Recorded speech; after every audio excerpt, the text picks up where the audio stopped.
Bom dia, pós-graduandos do curso de Práticas Pedagógicas do Instituto Federal do Norte de Minas Gerais. Eu sou o novo professor de Comunicação, Extensão e Alimentação AVA, que é o ambiente virtual de aprendizagem. Meu nome é Vinícius Nascimento e trataremos hoje sobre o tema escrita científica, que é referente ao período 3, que vai ser ministrado, que está todo material complementar e foi ministrado na última terça-feira. Para iniciarmos o tema, eu vou começar falando sobre o que é a escrita científica. Esse é um rápido resumo sobre toda a nossa conversa de 2 horas na terça-feira e também sobre os materiais de apoio também que temos lá na plataforma. A escrita científica vem através da necessidade dos pesquisadores e professores se comunicar para fazer o quê? Exportar ou falar para a comunidade científica ou comunidade em geral sobre a escrita, sobre um resultado de uma determinada pesquisa, para que essa pesquisa se torne pública e não fique apenas na universidade. Para isso, a gente usa as regras da ABNT. A ABNT é a Associação Brasileira de Normas Técnicas e ela produz normas para pesquisa científica, ou pesquisa acadêmica, também algumas vezes chamada. A formalidade da escrita não significa automaticamente uma linguagem difícil de compreender. Às vezes a linguagem formal e é fácil de compreender. Também essa escrita científica precisa ser acessível, de certa forma, com linguagem simples e não tão rebuscada, complicada. Porque qualquer pessoa, mesmo não sendo daquela área, através da leitura desses textos, esses textos, como eu falei na aula, podem ser de qualquer tipo, até mesmo um TCC, que é o trabalho de conclusão de curso, também esses TCCs às vezes recebem o nome de monografias, também no mestrado esses trabalhos de conclusão recebem o nome de dissertações, e na doutorado esses trabalhos recebem o nome de teses, mas todos e em revistas acadêmicas recebem o nome de artigo. E também temos outro tipo, que são chamados de livro. E aí, em todos esses trabalhos, na verdade, são trabalhos de pesquisa, qual o aluno, ou o pesquisador apresenta o resultado.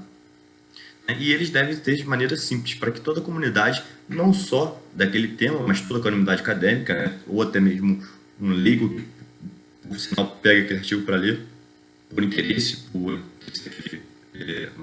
hobby ou outro tipo, conseguem compreender facilmente. Nem sempre é possível fazer um artigo com escrita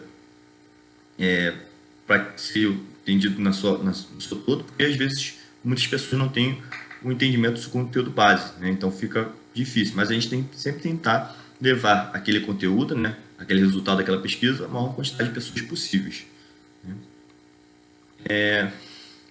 E aí a gente apresentou os seis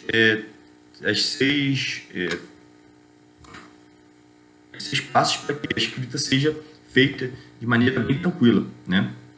O primeiro passo é a gente apresentar uma escrita de maneira clara e precisa, no qual a gente não fique floreando, nem dando volta, nem rebuscando muito o texto da gente. Já o segundo passo é evitar a utilização de advérbios e adjetivos, no qual, por quê? Adjetivos principalmente porque a gente deve apresentar dados, Quando a gente apresenta um adjetivo, às vezes aquela pessoa não tem uma visão do adjetivo que está sendo apresentado como a gente imagina. Então, a gente sempre tem que apresentar dados para o leitor. E esses dados, é feito geralmente de maneira de proporções, número, pesquisas, entre outros. Para que a pessoa tire suas próprias conclusões sem uma determinada referência que a gente pode ter, mas a gente pode não estar apresentando no texto.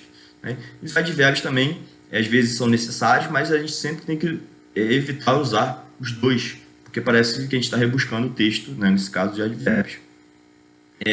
A utilização de uma linguagem pessoal, o terceiro ponto que a gente pontuou lá nos passos, Para quê? Para que o leitor, né, muitas vezes não se sinta inserido no texto, né?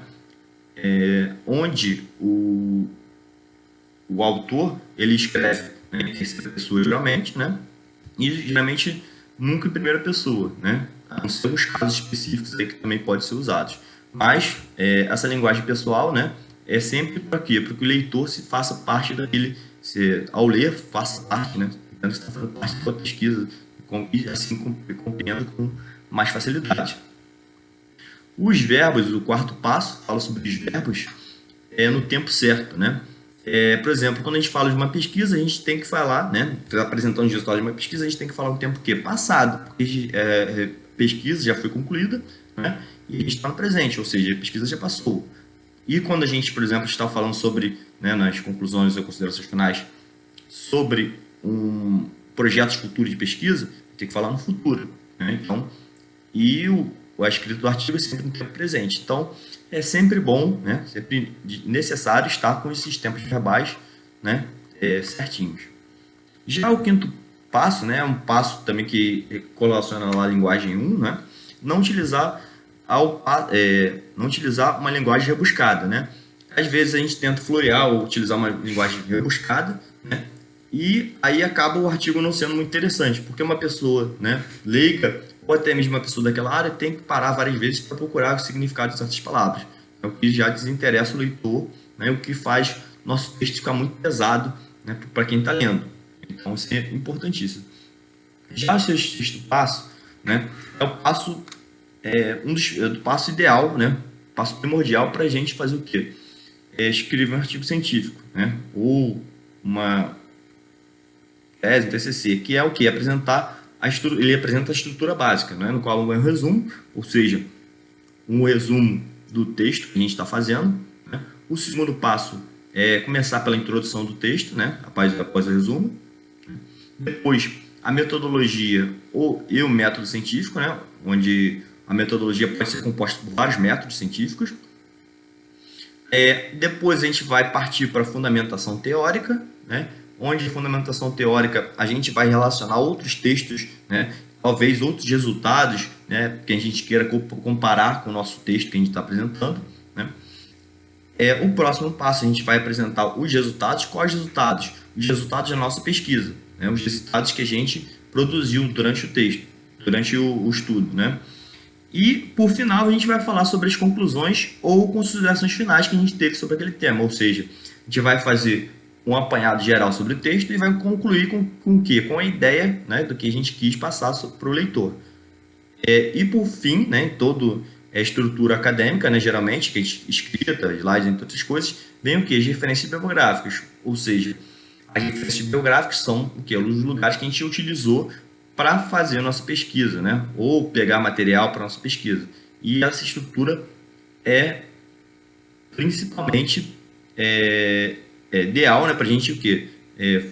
Não citar e não tomar plágio, né? Fazer citações diretas, indiretas, entre outros tipos de figuras também que estão contidas no texto também devem estar referências, né, entre outros tipos de estrutura, né? E esse foi uma rápida resumo sobre a nossa aula, né, sobre esse tema, no qual a gente vai ficando por aqui. Né? Aguardo todos na próxima aula e espero ter ajudado vocês, né, nesse descobertas sobre escrita científica, né, e sobre escrita acadêmica. Até mais.